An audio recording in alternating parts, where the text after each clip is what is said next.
long, swept-back head crests, like a sculpted mane of bone and filament, framed her face and tapered down her spine. She looked like she belonged on a mythic mural, not in Horizon's ruined hangar. The 3 frozen drones dropped to the deck with a clatter. She had released them without visible motion. "Hostiles neutralized," she said, her voice carrying that layered resonance he would come to recognize. One note pitched to human hearing, another older and deeper vibrating somewhere his bones heard it more than his ears. Her standard was precise but clearly learned, each consonant placed with care. "You are Elias Ward, first officer of this vessel." His throat tightened. "That's me," he managed, glancing around the ruined bay. "Though first officer of what's left of this vessel is more accurate." She tilted her head, as if measuring his attempt at humor against some internal metric. "Zara Talon," she said after a beat, "Valen Starborn, loyal to the 8th Conclave. Your distress signal intersected my patrol corridor. Your ship is compromised. I am authorized to assist." Authorized to assist. Humanity had spent 40 years trying to get the Valen to even acknowledge a hail, and the first time one not only spoke standard but declared she was authorized to assist. It happened while Horizon was on fire. Elias's calm bead crackled in his ear. "Ward," Captain Isha Navarre's voice came through, hoarse and tight with pain. "If you're not dead, report." He tapped his throat mic, eyes never leaving Zara. "Alive, Captain. Hangar's a mess. Zyrol boarding party's down. We have an ally. Valen origin." There was a long silence on the line. Elias could practically hear Navarre's brain running flight checks on reality. "Repeat that," she said. "A Valen," Elias said. "One of the stay away from our stars or we'll peel your minds like grapes people." She just iced the drones. Another pause, then, "Bring her to the command deck, carefully. And Ward, don't volunteer any intel she doesn't specifically ask for." Zara listened, eyes calm, clearly understanding every word. Elias clicked off the channel. "Looks like the captain wants to thank you," he said. "Or at least confirm we're not hallucinating." "I understand your captain's caution," Zara said. "Your species has reasons to distrust mine." "And yours us?" Elias asked. A faint ripple of light passed along the lines beneath her skin. Valen micro-expressions, he would learn later. Emotion written in photons. "Yes," she said simply. "Mutual distrust is an efficient survival mechanism." "So is not dying," Elias said. "Which I appreciate you helping with." Command deck is 3 levels up. Grav spotty, hulls hold in places, and we have no idea if more Zyrol are sniffing around. "You up for a walk?" She glanced once around the bay, then back at him. "Stay behind me. If we encounter more hostiles, do not attempt to engage." "Now you sound like my last 3 combat instructors," Elias said, falling into step. They moved through smoke-filled corridors under failing grav, emergency lights strobing red. Eerie pockets of silence alternated with distant clangs and screams of tortured metal. As they climbed, Horizon's wound became clear. 2 Zyrol breaching spikes punched through the outer hull like spears.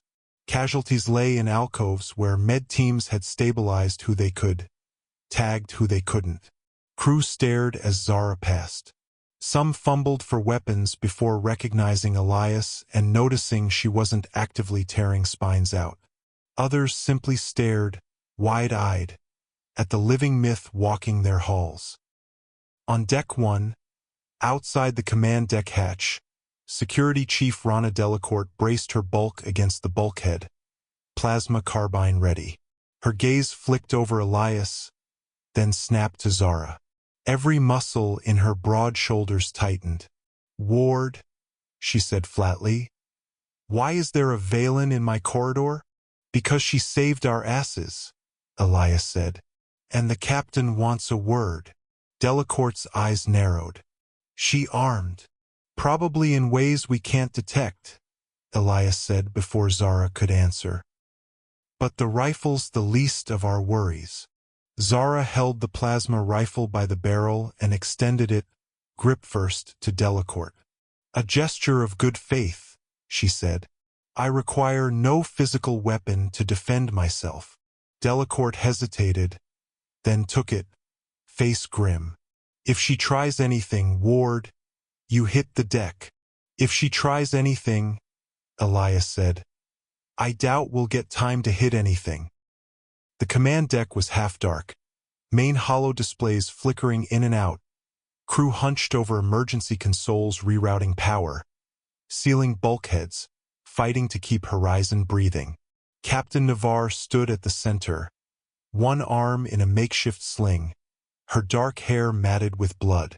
She was small and whipcord lean, with the permanent squint of someone perpetually assessing odds and finding them lacking. Her one good eye locked on Zara as the doors hissed open. Commander, she said, nodding at Elias, then fixed her attention on the Valen. And guest. Zara Talon, Zara said, inclining her head the barest fraction. Your vessel's condition is deteriorating. Your reactor is running on stabilization routines 2 steps from failure. Xyrol main cluster is withdrawing. They have what they wanted. Our survey data, Navarre said, jaw tightening, and half our fuel reserves. If they loop around Epsilon Gate with that, they won't, Zara cut in. I will intercept. Navarre's eyebrow arched. Just like that. Yes, Zara said. My craft is docked externally. They cannot outrun me, but your ship needs time to repair or evacuate. I can provide a defensive lattice until your drives restart. Navarre's eyes flicked to Elias, asking all the things she wasn't voicing. Can we trust her? How badly do we need her? Elias answered the second question first. Our drives are coughing blood, he said. Engineering's barely keeping the core from going dark. We're in no shape to fight off a second pass. If she says she can throw a shield net around us, I'd like to be under it. And the first question? Navarre asked. He met Zara's eyes. They were very still, those star-flecked irises, like deep water you could fall into and never hit bottom.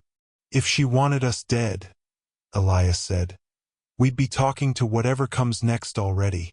Zara inclined her head slightly, almost, but not quite. A nod of acknowledgement. Navarre exhaled sharply. All right, Valen. You help me keep my crew alive and my ship in one piece, and we'll sort political implications later. You mentioned a craft. Zara turned toward the external holo, fingers flicking with subtle precision. The main display, which had been stuttering between sensor overlays and error codes, steadied, then resolved into a view of horizon from above. Inches from her dorsal hull, like some monstrous living barnacle, clung a vessel that twisted visual perspective just by existing. It looked grown, like her armor writ large. Hull plates flowed in organic whirls, dark but shot through with rivers of faint light, shifting with a slow pulse like breathing. Spines extended and retracted along its flanks in fractal patterns, adjusting to invisible currents. Where human ships radiated power and noise, this thing seemed to drink in starlight and hold it in a clenched fist. That is my starship, Zara said. Vira Shane. She will align a phase mesh with your hull and project a barrier. Xyrol beams won't penetrate. Navarre stared. And what do you want in return? Zara's expression didn't move. The light under her skin, however, dimmed, as if something inside drew back slightly. Your survival, she said finally, and a conversation. Later. Elias felt something tighten in his chest at the hesitation, that nanosecond of vulnerability. It was small, but he noticed. He always noticed. Navarre clearly filed it away but didn't press. "You have your barrier," she said. "Do it. Delacourt, coordinate with our Valen friend. Ward, you're with them. If anything goes weird, I want the person who talked me into this present to regret it first." "Yes, Captain," Elias said dryly. That was the day Zara and Elias met. Horizons survived. The Zyrol were turned to slag by a Valen ship dancing through fifth-dimensional folds humans couldn't perceive, let alone map. Officially, the incident became first joint tactical operation between human and Valen forces. It spawned 2 council commendations, 1 secret intelligence report that was 90% speculation and 10% pure panic, and 100 rumors across the frontier. Unofficially, for Elias, it became the beginning of something he didn't have language for yet, beyond the plain fact that he had never met anyone like Zara Talon in his life. Over the next 6 months, the Horizon and Virashane crossed paths more than any treaty draft would have predicted. Some of it was chance. Some of it was the new joint patrol routes the Council quietly authorized. Most of it, Elias suspected, was because Zara kept choosing vector solutions that put her within a few thousand kilometers of his ship. Whenever their rails drifted into the same volume of space, Horizon's comm board lit up with an incoming encrypted Valen signal, and Zara's voice, cool, precise, carrying that echo like wind through hollow stone, slid over the air. "Commander Ward," she would say, "it seems our patrol routes intersect once again." He always smiled, couldn't help it. Almost like someone planned it. "Space is large," she would reply. "Convergences are interesting." She never called him by rank when they spoke directly, he noticed, unless other humans were listening. To his face, more and more often, he was simply Elias. The first time she invited him aboard Virashane, they were in a neutral drift near the burned-out remains of an ancient relay. No hostiles, no immediate emergencies, no council observers. "Your curiosity is dissonant," she said over the comm, when he thought he was being subtle about his stolen glances at her ship's strange, flowing hull. "It vibrates at the edge of my senses. Come satisfy it." "Is that a Valen invitation?" he asked. "Or an interstellar threat?" "Board my vessel," she said, amused. "We will discover which." He took a shuttle over with a skeleton escort crew and every inch of his rational brain screaming about how this was 100 terrible ideas all in one convenient package. The airlock cycled open into an interior that felt like stepping inside a creature's ribs. The corridors curved without straight angles, surfaces dark and faintly warm under his gloved hand, lights pulsing in response to their presence like some colossal nervous system. The grav was slightly too light for human bones, the air slightly sweeter, charged faintly with an energy his implants nervously labeled as unknown but non-lethal. Zara met them at the lock, unarmed, flanked by 2 other Valen who looked even more warlike than she did. They scanned his escort, said nothing at all, and left. "I told them their presence would agitate your security," Zara said as she guided him deeper into the ship. "They replied that your presence agitated theirs." "Nice to know the feeling's mutual," Elias said. "You are odd," she said, "for a human. In my experience, most humans think that about most other humans. You do not fear us the way your records suggest you should," she clarified. "Your pulse elevates, your glands secrete, your pupils constrict, your body registers danger, but your mind overrides it with curiosity. It is disconcerting." "I'm afraid of you," Elias admitted. "Just not enough to stay away. I want to understand you more than I want to run screaming." Light flickered along the veins under her skin in a pattern he was slowly learning meant something like pleased, tinged with wariness. That is unwise, she murmured. But appreciated. Her quarters aboard Narration made Horizon's captain's cabin look like an escape pod. The walls were covered in shifting fractal glyphs that Elias eventually realized were a living, evolving star map. Semi-transparent panels showed real-time overlays of gravitational currents like weather reports for hyperspace. One corner held what might have been a garden, if you squinted past the fact that none of the plants obeyed the rules of terrestrial botany. He found himself there more and more.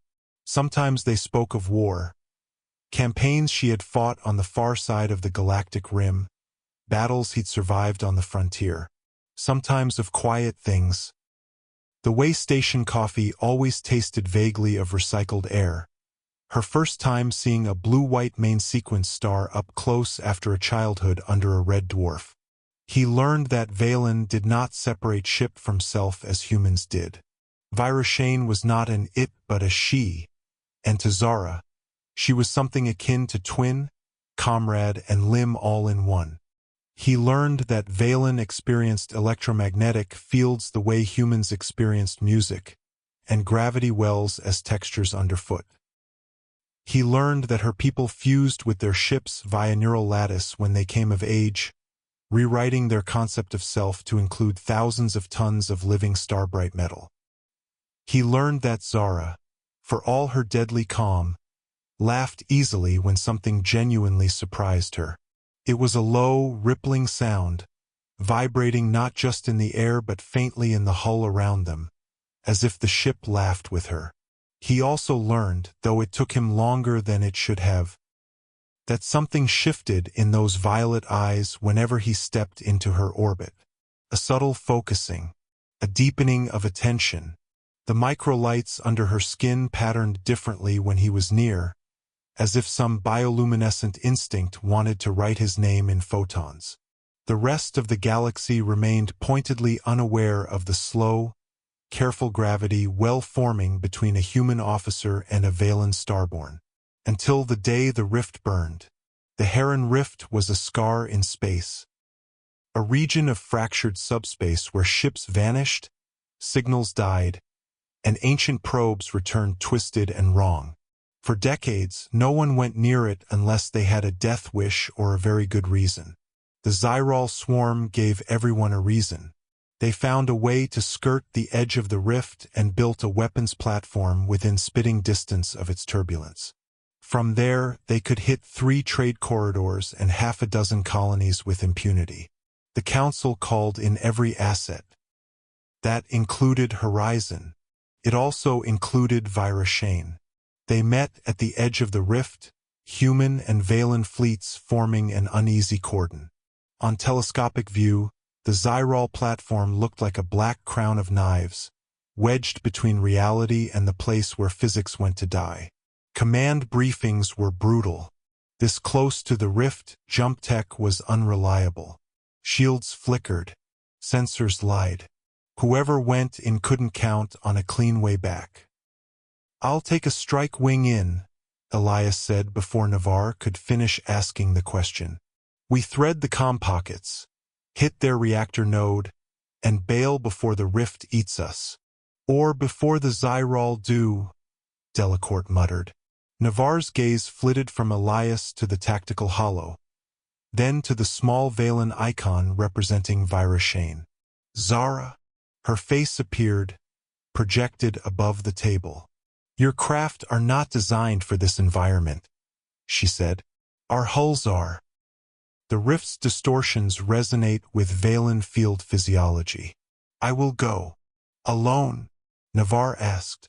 "That platform's bristling. Even for your ship, that's suicide." "Not alone," Elias cut in.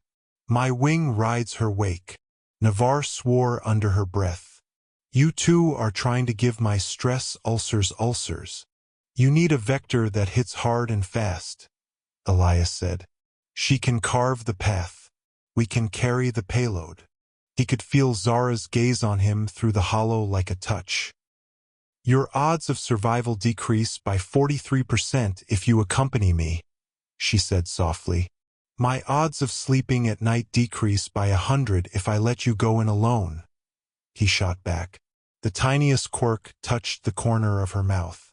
You overestimate your responsibility for my fate, human. Try me, Elias said. Navarre, pinching the bridge of her nose, finally gave up. Fine. Joint strike. Commander Ward, you ride shotgun on the Valen hellship. You break anything important, you answer to me and to whatever terrifying elder council she reports to. Understood. Yes, Captain, Elias said. He crossed to Virashane in a fighter shuttle, the rift pulsing in the distance like a bruise under the skin of space. Boarding her never stopped feeling like stepping into another kind of reality, one where walls breathed and force fields hummed lullabies. Zara met him at the junction where ship's nervous system met command heart. Today, her armor had extended additional spines along her forearms, interfaces ready to plug into the ship's neural lattice. You should not be here, she said. There was no heat in it, only statement. You're welcome, he said lightly. For risking your life? For not letting you risk yours alone, he said. Her eyes searched his. For what, he didn't know. The strike run through the rift was a blur of terror and awe. Virashane sang in frequencies Elias couldn't hear but felt in the fillings of his teeth, as she wove through gravitational eddies that would have torn a cruiser apart. The Zyrol platform spit energy spears. Virashane bent around them like current around rocks. Human fighters tucked into her wake, their hulls riding the slipstream she made in warped spacetime. They made it to deployment range. They blew the reactor. They ran. And they almost made it back intact. A Zyrol lance meant for Virashane struck horizon instead. The human cruiser took the blow on her port flank. The beam peeled armor and atmosphere away in one screaming instant. A third of the ship went dark. Horizon is venting, Zara said sharply. Data poured across her inner vision. Hull breach, decks 8 through 12. Life signs spiking, dropping. Reactor partition compromised. Navarre, Elias shouted over the fighter band. Static. Then a ragged, we're hit, containment. The line cut. We have to go back, Elias snapped. Zara, already on vector, she said. Virashane turned like a living blade, plunging back toward the dying human ship.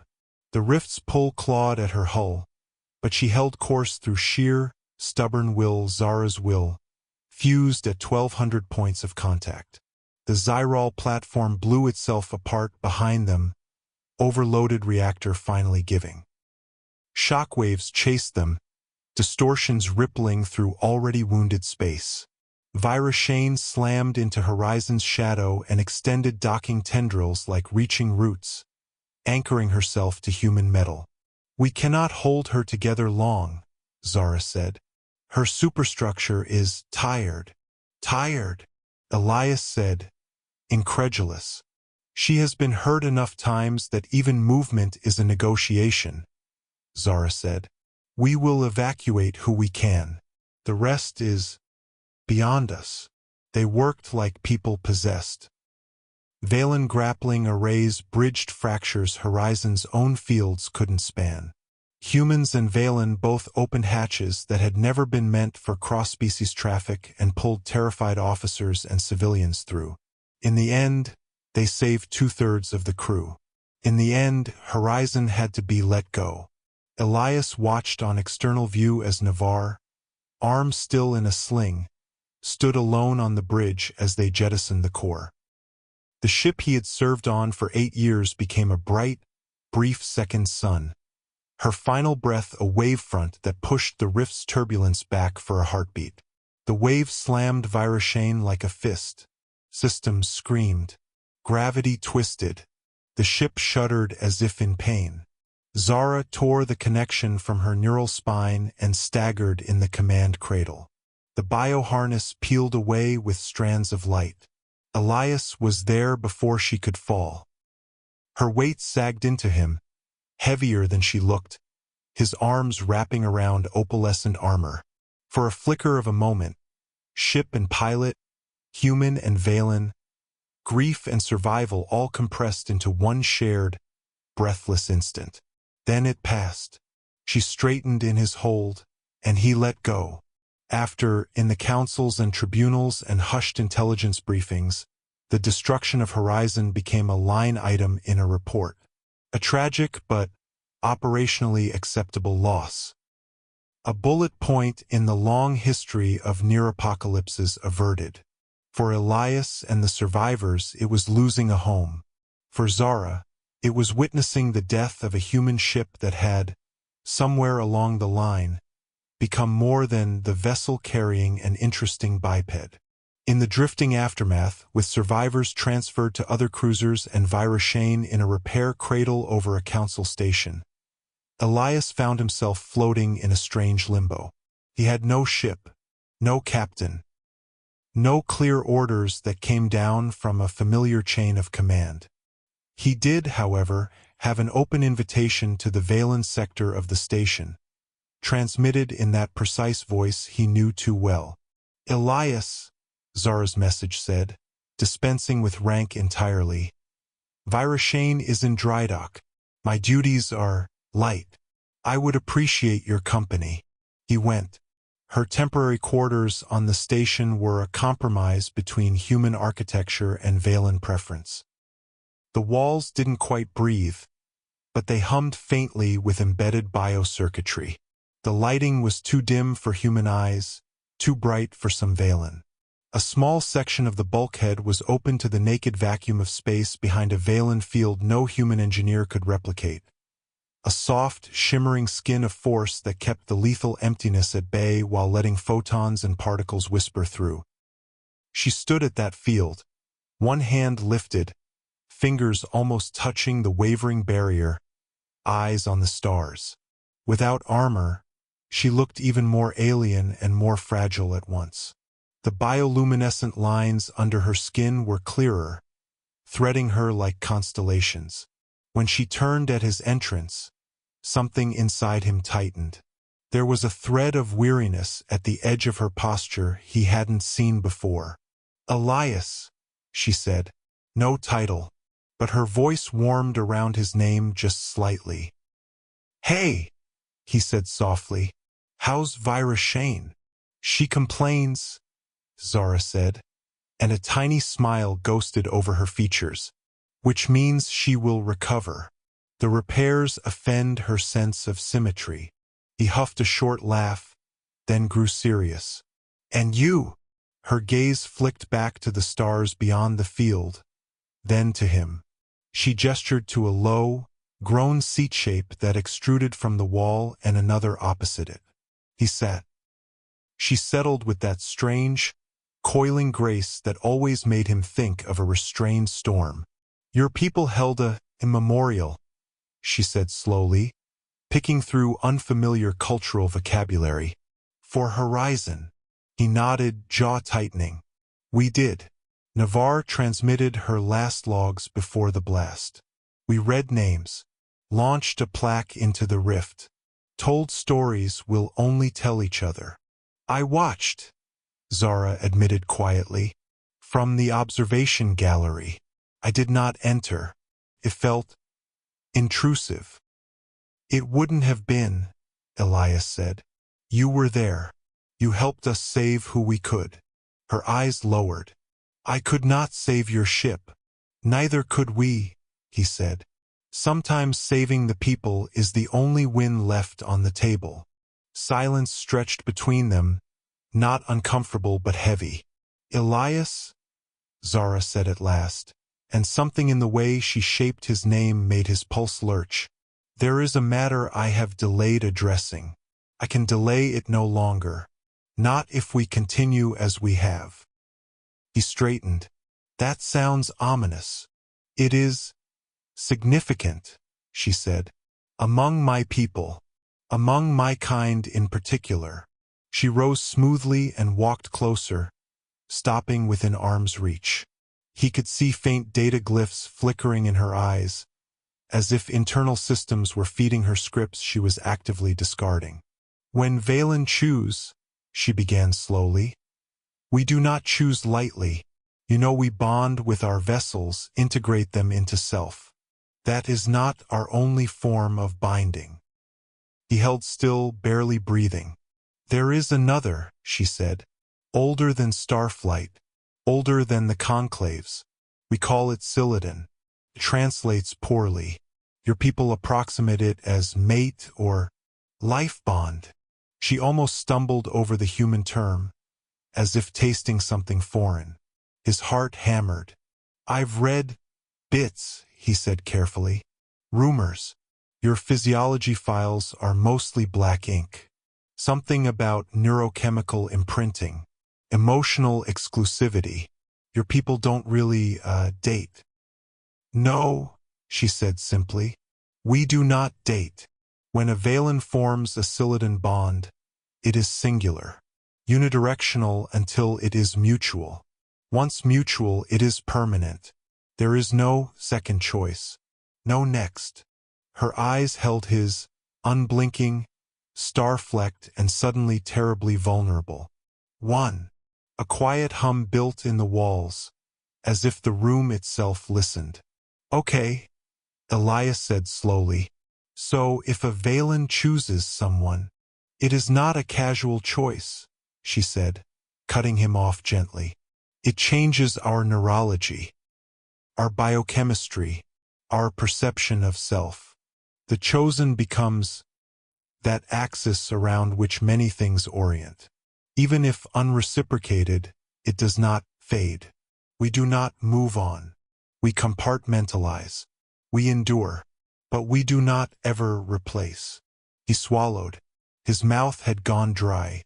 You said unreciprocated. Yes, she said. He exhaled carefully. Zara, are you telling me something about you? Or about Valen in general? Her bioluminescence flared under her skin, a rush of light like a silent shout.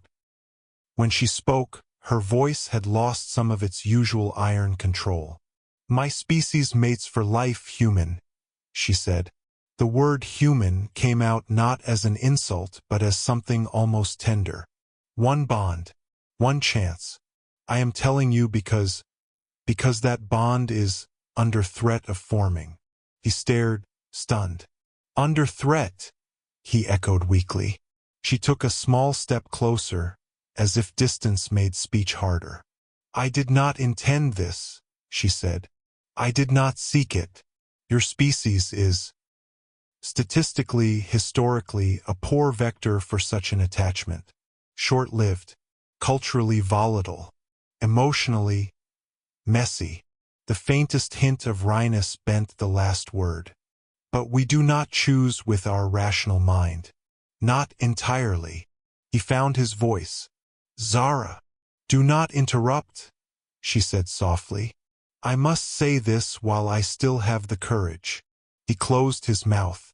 You are disruptive, she said. You came into my vector like an unexpected mass, warping my calculations. When I am near you, my neural lattice lights in configurations it has not used in a century. When you laugh, the ship resonates at harmonic frequencies. When you are in danger, my psionic fields spike beyond safe operational parameters. Her throat worked, a small, almost human gesture. You have invaded my simulations, my idle processes. I hear a joke and I think Elias would say, and then I stop because that is not my thought pattern. Her hands flexed at her sides. I find myself plotting courses that intersect your patrols even when more efficient routes exist. I have begun, she faltered, searching. I have begun treating your emotional state as a strategic variable on par with fuel levels and enemy vector. It is not efficient. It is dangerous. Zara, he whispered. Listen, she said again, more sharply, but her eyes shone. This is not a confession expecting response. It is a warning. If I allow this to fix, it will be Silidon.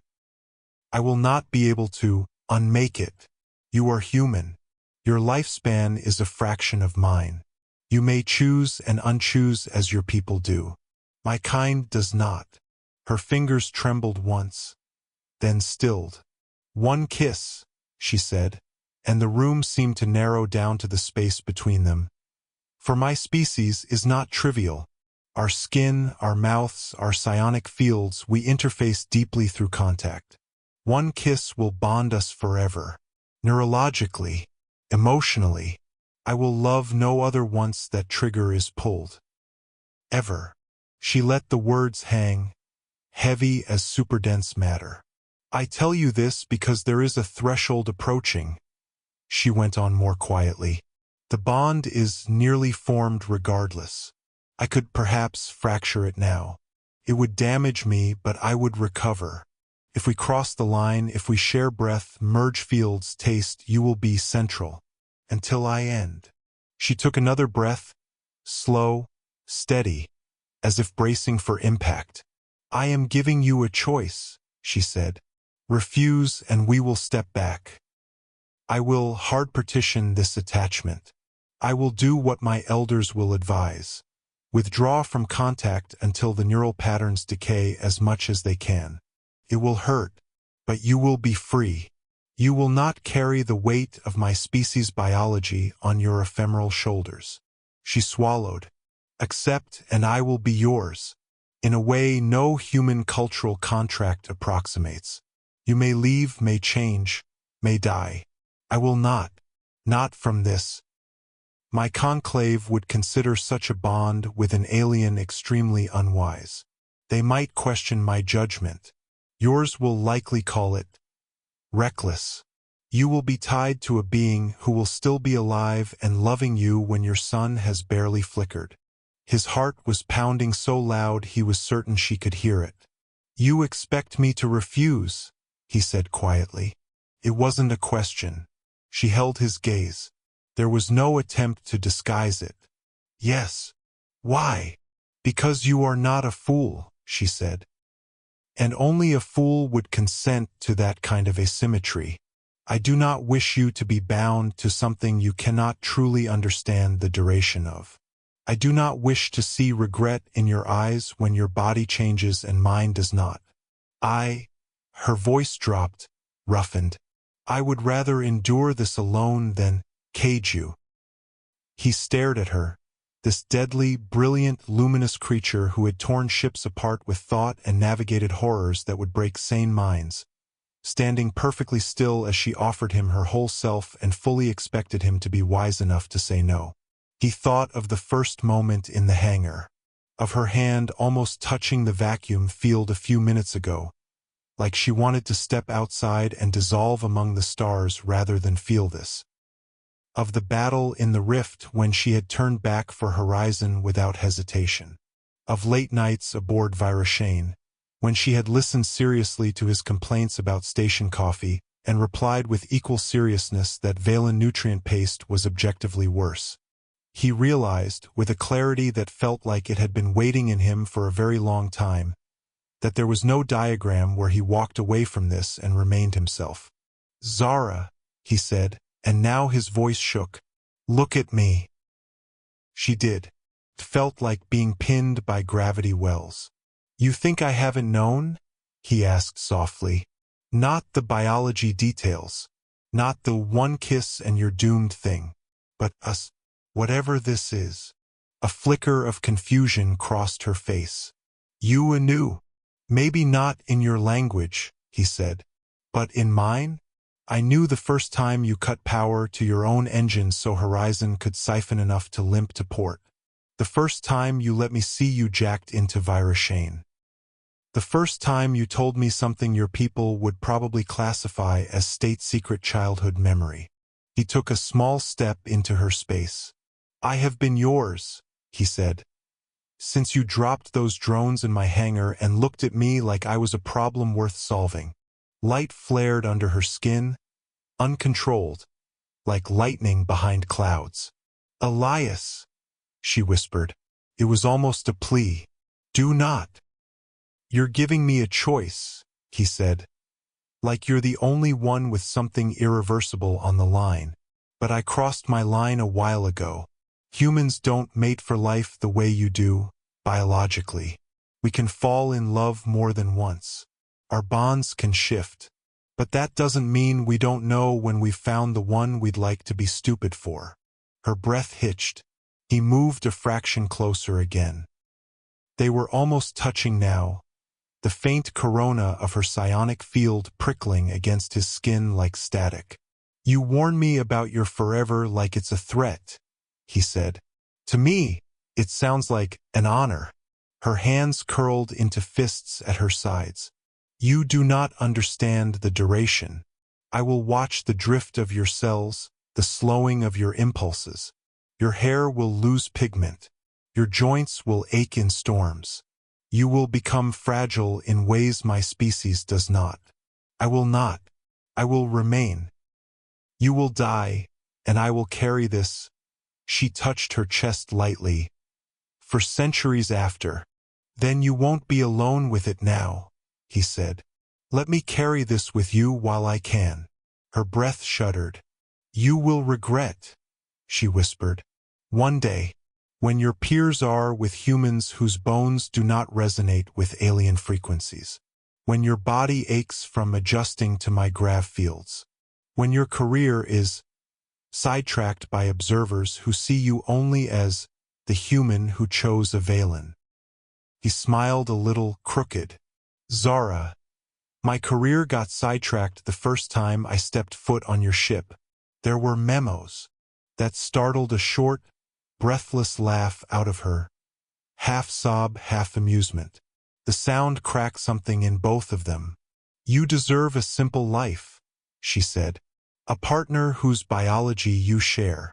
Maybe, he said. But I don't want a simple life. I want you. Silence, except for the faint hum of the force field and the low, living thrum of Valen tech. This is your last chance to step back, she said. Her voice had gone very quiet. If we do this, there is no reversing, no erasing. I will be in you. You will be in me. Even if you leave, die, betray, change. There is no off. He looked at her, really looked. At the way her shoulders were set like a soldier facing artillery, at the faint tremor in her fingers despite her resolve, at the way her eyes shone as if holding back a tide. He'd walked into broken hulls on fire with less fear than he felt now. Not because of danger, because of how much he wanted this. Elias raised one hand and, slowly enough that she could have stepped away at any moment, cupped her jaw. Her skin was warm, not just physically. There was an energy under it like a slow sun, responding instantly to his touch. Bioluminescent lines flared around his fingers, bright as if his palm had pressed a switch. Her breath caught. Her eyes fluttered half-closed. Elias, she said, and his name sounded like a star's last word. He stepped closer until there was no more distance, until the tiny prickle of her psionic field became a tingling, enveloping warmth that raised the hairs on his arms. He felt more than heard Virashane's system stir in the walls, as if the ship herself leaned in. You can still stop me, he whispered. Say the word, and I'll walk out. I won't like it, but I'll do it. She stared at him, stunned, as if the idea that he might consider her consent right up to the final microsecond was more alien than anything her people had seen at the galactic core. Her lips parted, 1,000 calculations flickering in the silver-flecked violet. For a heartbeat, he thought she might actually push him away. Instead, she closed the final fraction of distance herself. Her mouth met his. It wasn't like kissing a human. It wasn't like anything. For an instant there was just contact, warmth, the faint taste of something like iron and ozone, the sense of proximity to a mind that burned. Then her psionic field surged, not in violence but in something that bloomed outward like a flower in time-lapse. It rolled over him, through him, without pain. every nerve lit in sympathetic resonance. He felt his own bioelectric rhythm caught, mapped, and only because he allowed it, welcomed, sensations layered. He felt her as a presence, immense and careful, reaching with infinite precision along the pathways of his nervous system, asking with every micron of advance, "Here? May I? Is this too far?" He hurled his answer back not in words but in the way he opened to it, the way he let his shields, those half-conscious barriers all sentient minds keep, relax. Images flashed. He saw, superimposed over the dim Valen room, a burning red horizon and 3 sharp white moons, the sky of her birthplace. The taste of heavy metal rain on a chitin balcony. The roar of a conclave's approval vibrating through stone and bone the day she first merged with a ship. He felt what it had been like, really felt, skin and synapse, to extend her consciousness into Narration and suddenly be more than one body, more than one set of senses, more than one line in space-time. He felt the cold, clear emptiness between galaxies as something welcoming rather than terrifying. He felt her in battle. The precise, electric joy of perfect maneuvers, the terrible, controlled grief of calculating acceptable losses. Threaded through all of it like a new color in an old spectrum, he felt himself. Memories from his side rose unbidden at the touch of hers. The smell of burned coffee on Horizon's mess deck at 0300. The ache in his arms the first time he did a spacewalk and clung too hard to the rail. His kid sister's laugh back on Ganymede. The way his heart had stuttered the first time Zara had turned to him in that shattered hangar and said his name. The bond wasn't one way. He felt her hitch when she saw through his eyes the moment she'd frozen the drones, but filtered not through her tactical assessment, through his gut punch awe. He felt her startle at how intensely he'd catalogued every small sign of her emotion over the months. The way her light patterns changed when she was amused, how her head tilted when she was working through a problem, the rare, unruly moments when she laughed. Time slipped. Could have been seconds or hours. The actual kiss, lips on lips, breath shared, lasted maybe half a dozen heartbeats. The rest happened in the space behind his eyes. When their mouths finally parted, they didn't step away. Their foreheads rested together, breaths mingling. His heart companion implant pinging uselessly against the overload of unclassifiable input. Her eyes opened, close enough his vision blurred, and he saw. It wasn't poetic. It was literal. The imprint take. Behind the violet, subtle patterns folded in, like a circuit being written. Her glow reshaped to include a new constant, a rhythm matching his heartbeat. Not metaphorically, actually. He'd read that valence-silicon bonds locked onto the encoded oscillation of a partner's bioelectric signature. He'd thought it was probably mystified exaggeration. It wasn't. "Zara?" he whispered. She made a small, stunned sound. Then another, half laugh, half sob. "You are loud," she said hoarsely. "In here." She touched 2 fingers lightly to her temple. "Sorry," he said automatically. "Do not apologize."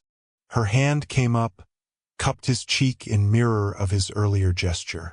Her fingers shook. "It is magnificent." He searched her face, suddenly terrified. "Did I hurt you?" "I didn't." "You did not hurt me," she said.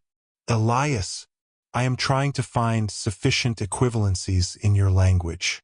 It is like if you had spent your life hearing music only through walls, and for the first time someone opened the door." His throat tightened. "Good." She laughed again, helplessly. "Very good." Light cascaded under her skin in complex patterns, different from anything he'd seen before. Intricate, faster, swirling around the faint new pulse that matched his own. "How do you feel?" he asked. She went very still, as if running diagnostics on parts of herself she'd never examined. "Full," she said slowly. "Aligned. Terrified. Relieved. irrationally possessive, strangely calm. A small smile touched her lips. "And you, like I just stepped off a cliff," he said honestly, "and discovered halfway down I can fly." "Your metaphors are unnecessarily dramatic," she murmured. "You love that about me," he said, then stopped, realizing what he'd casually implied. Her eyes flared, soft. "Yes," she said simply. "I do."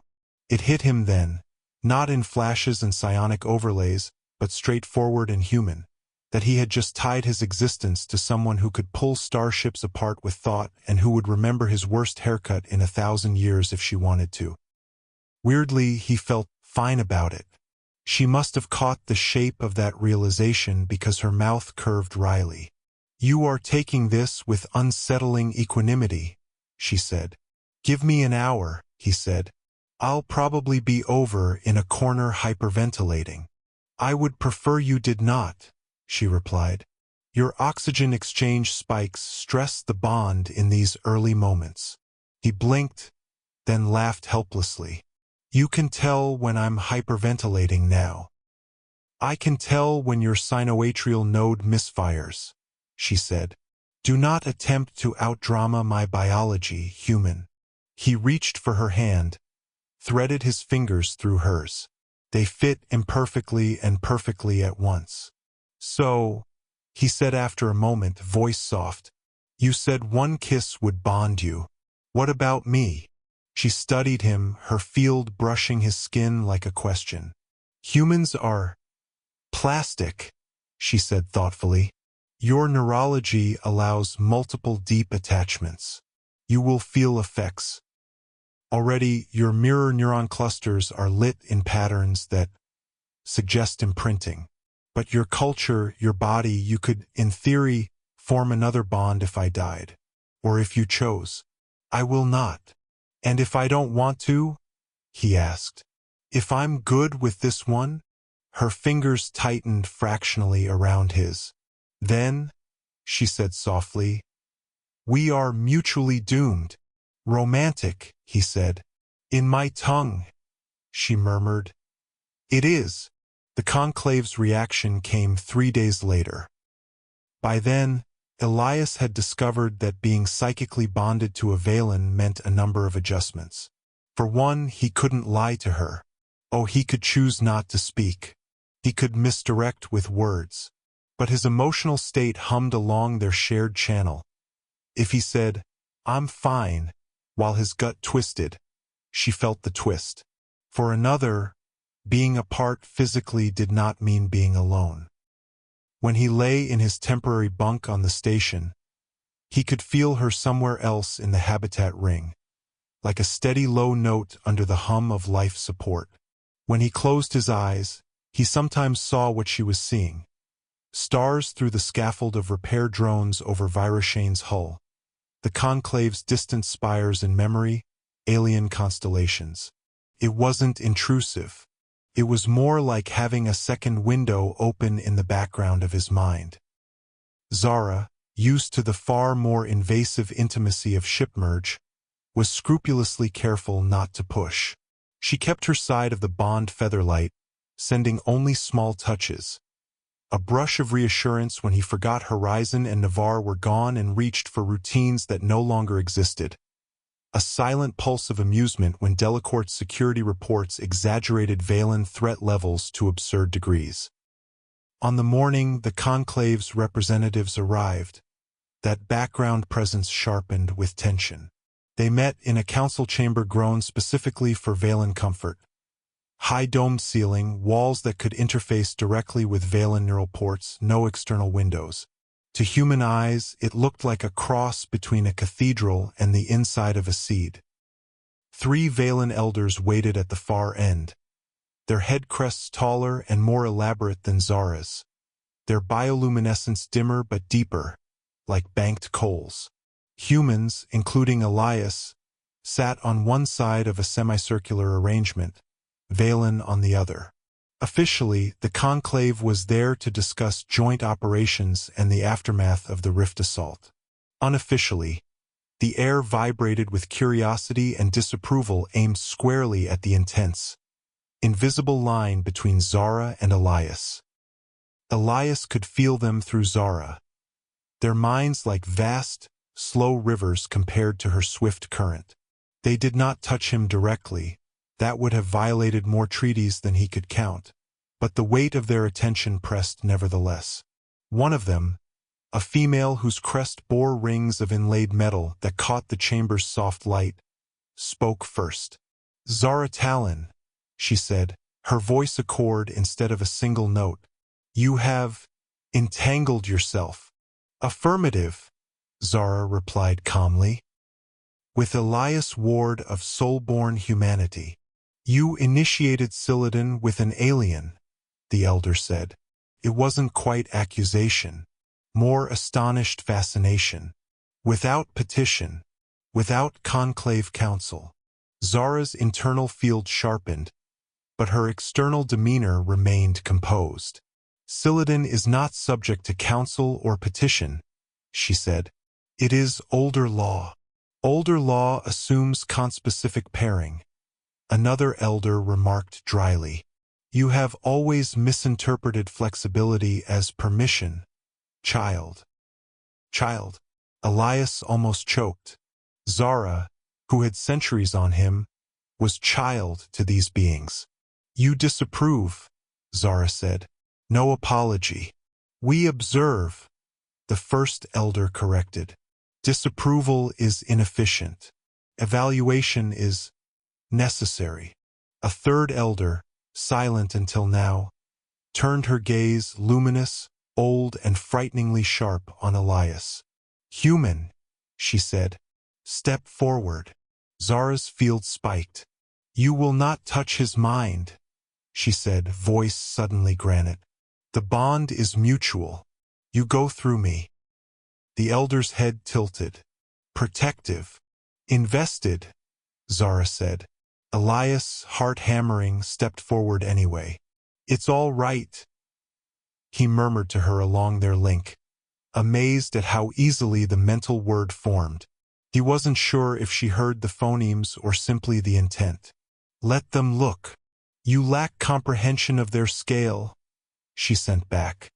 A wash of concerned pressure rather than articulated thought. He smiled faintly. "Then they can get used to mine."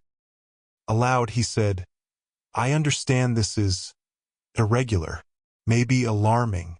I can't speak for all humanity, or even anyone but myself.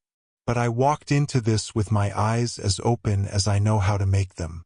And I'd do it again." The elder's glow flickered like startled amusement.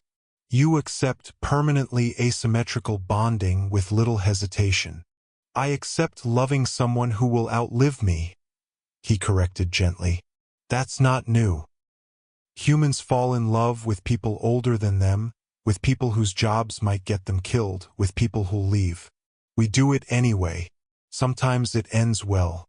Sometimes it hurts like hell.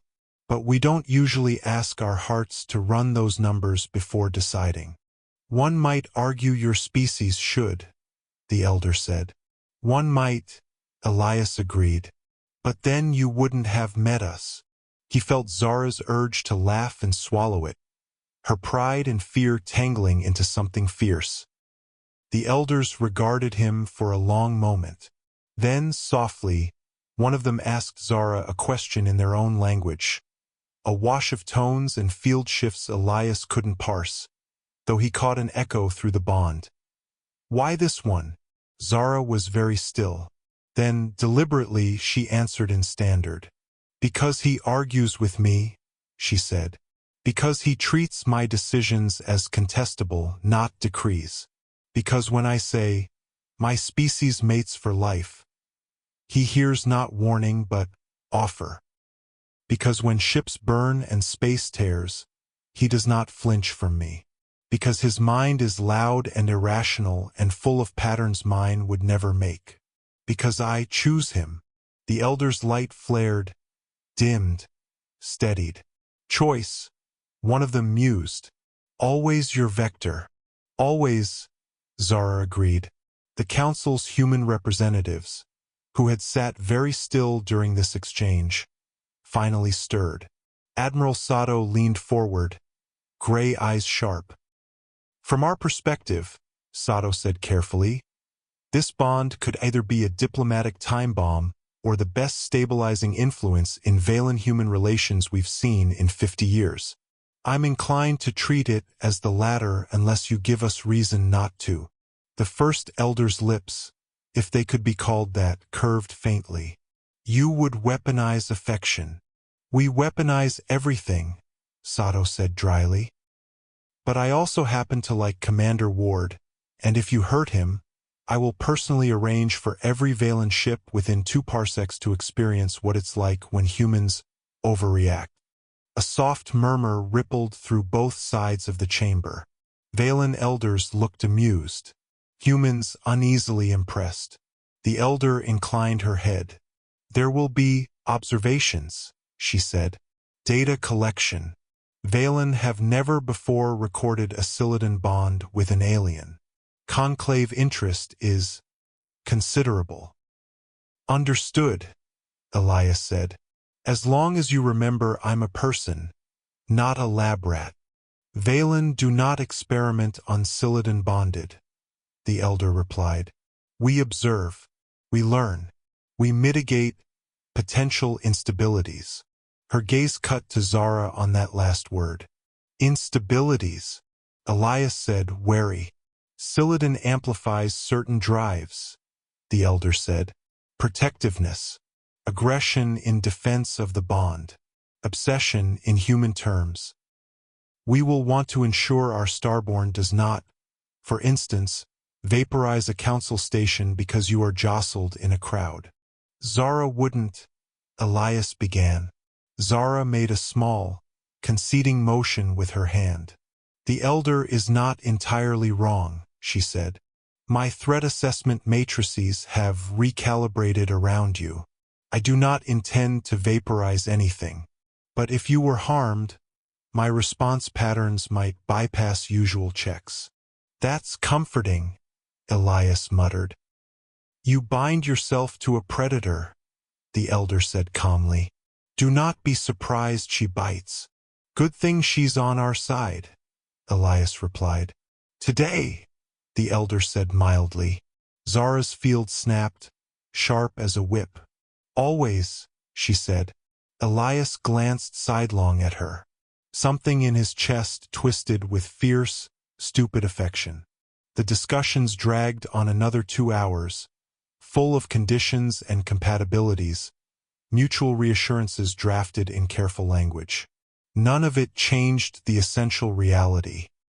A human and a Valen had done something both species considered bordering on myth and madness. Afterward, released from negotiation space, Elias and Zara walked in silence through a lesser-used corridor of the station. The gravity felt oddly light, though he suspected that had more to do with the adrenaline crash than any structural anomaly. "Still think I should have refused?" he asked at last.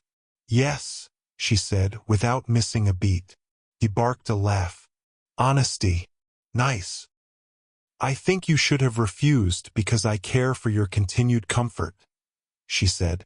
"If you had, I would have respected your wisdom and burned alone." She glanced down at him. "I am extremely grateful you are not as wise as I had hoped." "Story of my life," he said lightly. Then, more seriously, "Do you regret it? Be honest." She stopped walking and faced him fully. "No," she said. The word thrummed down the bond like the pluck of a string. "I am altered. I can feel the difference in my baseline. I will never not be conscious of your existence now. It is more exposure than any Valen would recommend. But regret." Her eyes softened, and the light beneath her skin swirled in slow, content spirals. "No, Elias. I have been running simulations of this choice since the rift. I have seen countless outcomes. None I prefer involve you walking away." He swallowed. "Since the rift. Since the hangar," she corrected. I simply did not recognize the pattern then. His chest tightened. For that long. For Valen, she said. 6 months is sudden. Faint smile. Impulsive, even. You are a bad influence. He leaned against the cool, faintly humming wall, suddenly overwhelmed by the enormity of it. 5 centuries, she had said in passing once. That was how long she had been starborn. 5 centuries of void and war and duty. And now I am tethered, she said, picking the thought clean from the surface of his mind with his tacit, startled permission. In a way, I have not been outside of my bond with Virashane. It is disorienting, comforting, terrifying. He laughed weakly. Same. She stepped closer, the corridor's dim lights painting subtle colors across her luminescent skin. Elias. Yeah. You said something. Her brow furrowed, searching memory. In my quarters.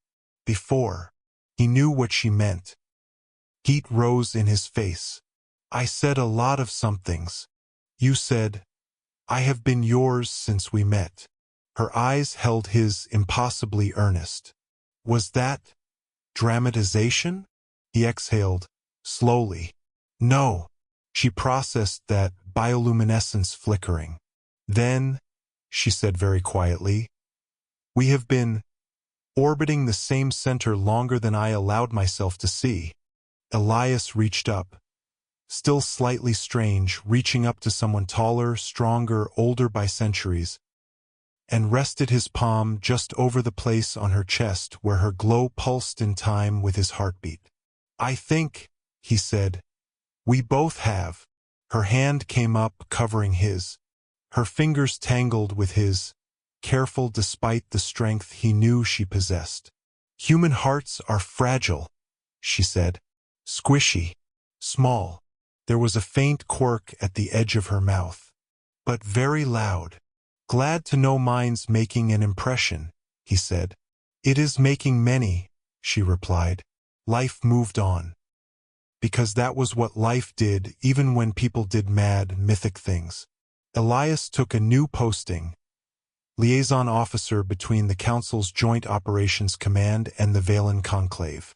The job came with too many meetings and not enough sleep, but also with a front-row seat to the slow, astonishing process of 2 once hostile species learning not just to coexist, but to collaborate. Zara's patrols shifted to escort routes more often than frontline engagements. Officially, it was because her experience in the Rift made her valuable in unstable regions. Unofficially, it was because the Conclave had decided that letting their newly Silidon-bonded Starborn throw herself into every fire was strategically dumb. They saw each other often, sometimes in person, sometimes through hollow, always along the bond. He met other Valen who viewed him with curiosity, suspicion, or outright reverence, depending on how much they bought into the cultural myths forming around the human who took a Valen life bond. He met humans who looked at Zara with a mix of fear and grudging admiration, and others who asked him in hushed voices, "What's it like?" He always answered honestly, "Strange, intense, worth it." There were fights. Of course there were fights. Once, when a human admiral suggested using a barely evacuated outpost as bait for a Zyrol trap and dismissed civilian casualties as regrettable but acceptable, Zara's field flared so violently that half the hollow table circuits popped. Elias had to put a hand on her shoulder and actively send calm down the bond to keep her from doing something that would have both improved the galaxy and wrecked his career. Later, they argued about it in private.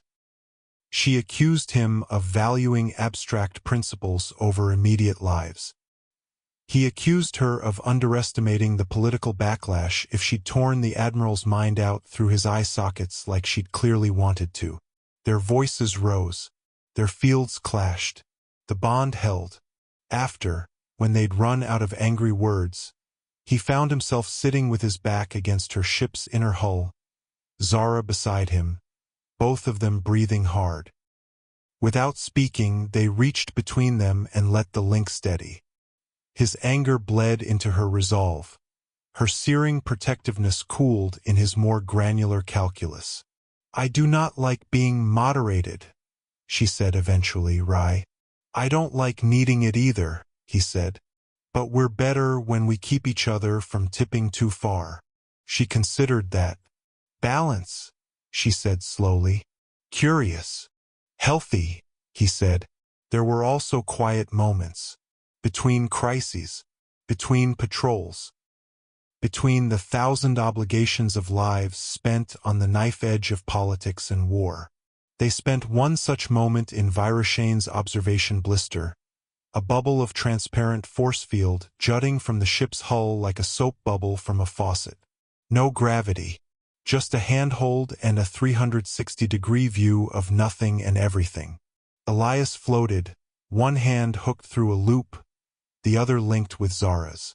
The stars wheeled slowly around them as Virashane coasted between assignments. "Do you ever get tired of it?" he asked suddenly. "Of what?" she asked. "This." He indicated the stars with a tilt of his head. "The void, the missions, the conclave, the council, all of it." She was quiet for a long moment. "Sometimes," she admitted. "In the centuries before your species began scraping itself into orbit, I considered retirement." He blinked. "Valen retire?" "To planet-bound existence," she said. "To elder roles. To instruct, to advise. To let younger starborn carve paths." Her thumb stroked the back of his hand. "I did not." "Why not?" "Nothing pulled me groundward strongly enough," she said simply. "Until now." His breath caught. "Zara." "Do not panic," she said dryly. "I am not proposing we go live on your Jupiter moon with your extended family and 3 pet mollusks." "Hey!" he protested. "Luma is a perfectly respectable cephalopod." "I am saying," she continued, amusement glimmering under her words, "that for the first time, the idea of not doing this forever does not feel like erasure.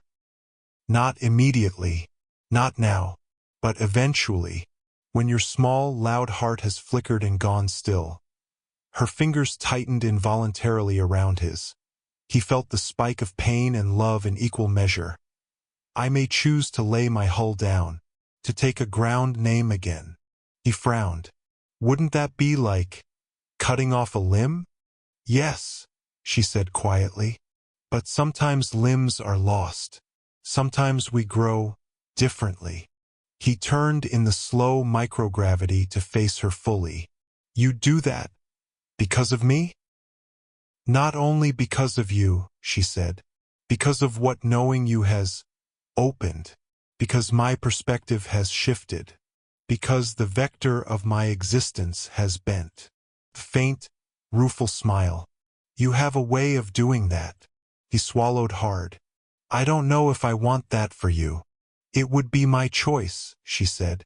"Not an obligation of the bond. Do not carry it as such."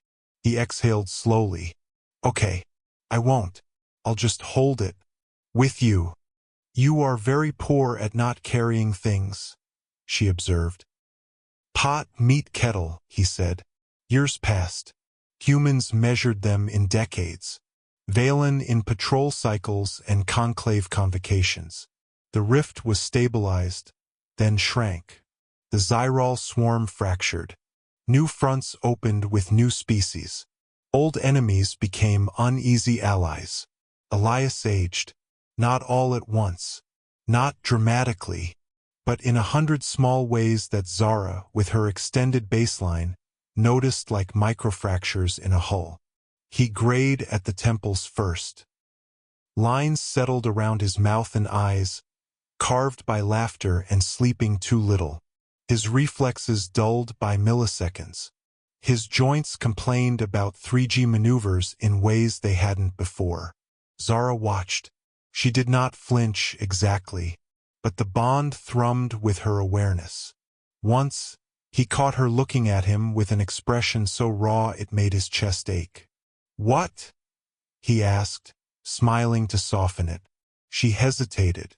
"You are changing." "Good changing," he teased. "Distinguished? Rugged?" "Decay," she said bluntly. "Slow. Beautiful. Terrifying." He huffed a laugh. "You sure know how to flatter a guy. I do not understand why your culture hides it," she said, frustrated. "Aging. You cover it. Deny it. It is data. It is record of having survived." He considered that, then reached up and took her hand, pressing it to the line at the corner of his eye. "That one," he said, "is from when you tried to teach me Valen probability calculus." Her field warmed. "You swore in 3 languages, and invented a 4th, he added.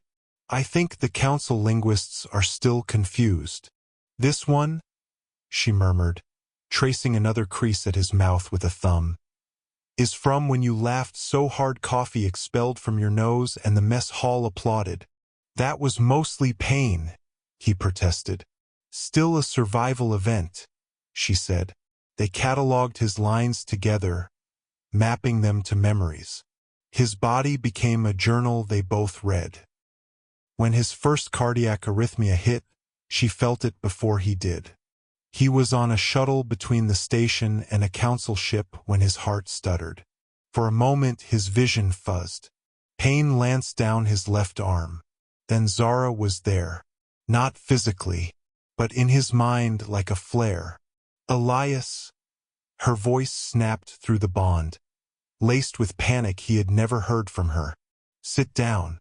Now." He did, more because his legs gave out than because she'd ordered it. "What?" he gasped. "Cardiac misfire," she said, already pinging the shuttle's med systems with Valen overrides. "Short. Dangerous. I have signaled ahead. Lie back. Breathe. Slowly. Don't tell me." "Not to panic," he wheezed. "I will not insult you with that," she said. "But I will remind you that I can feel your panic, and it is making it difficult to calculate." He tried to laugh. Came out like a cough. The med team met the shuttle. The arrhythmia resolved. He ended up in a biobed with a new implant subtly regulating his sinoatrial node. When he was alone in the room, Zara arrived in person. She did not speak at first. She simply sat beside the bed, one of her 4 hands curled around his, the others resting with fingers splayed on the side of the bed frame as if she could hold the whole structure down through will. "I told you this part would be difficult," she said eventually, voice low. "I know," he said. "But difficult doesn't mean wrong. It means my ship's threat assessment has reclassified biological aging as enemy action," she said. "Narration had opinions." He smiled faintly. "Tell her she can't shoot my telomeres." "Do not give her ideas," Zara said. He squeezed her hand. "Hey!" She looked at him. "If you'd rather," he swallowed. "If you'd rather pull back. To make this easier. I wouldn't blame you." The bond jolted between them, like a shocked nerve. "Do not offer me that," she said, sharper than he'd heard since the conclave chamber. "Do not insult what we chose by assuming I would cut it when conditions become non-ideal." He blinked, then nodded. "Fair." Her hand gentled again around his. "When your body fails," she said, calm and not, "I will hurt. I accepted that. It is the price of this axis. I will not retroactively renegotiate the equation." He exhaled shakily. "Okay. And you," she added, "will not treat me as something fragile that must be protected from reality. That was my argument when I offered you the choice. Do not steal that agency now." He thought of that first conversation in her quarters, of her warning, "My species mates for life human," and how much fear had undercut the steel. He smiled, slowly. Yes, ma'am. Elder Zara, she corrected wryly. Apparently. Still Zara to me, he said. Yes, she said, and something like fierce joy flared under the word. Years turned into decades. Elias's hair went mostly white. His face lined further. His body slowed. He stepped down from frontline liaison roles into advisory ones, then from advisory into semi-retirement, which mostly meant young officers came to his habitation module to hear him tell stories they half-believed about the time he'd flown through the rift in the wake of a living Valen starship. Through it all, Zara remained herself. Her skin stayed luminous, though the patterns had grown deeper, more complex. Her posture never stooped. Her reflexes remained blisteringly fast. If anything, she accumulated more layers of presence. The weight of centuries sitting in her gaze, tempered by the warmth she afforded so few.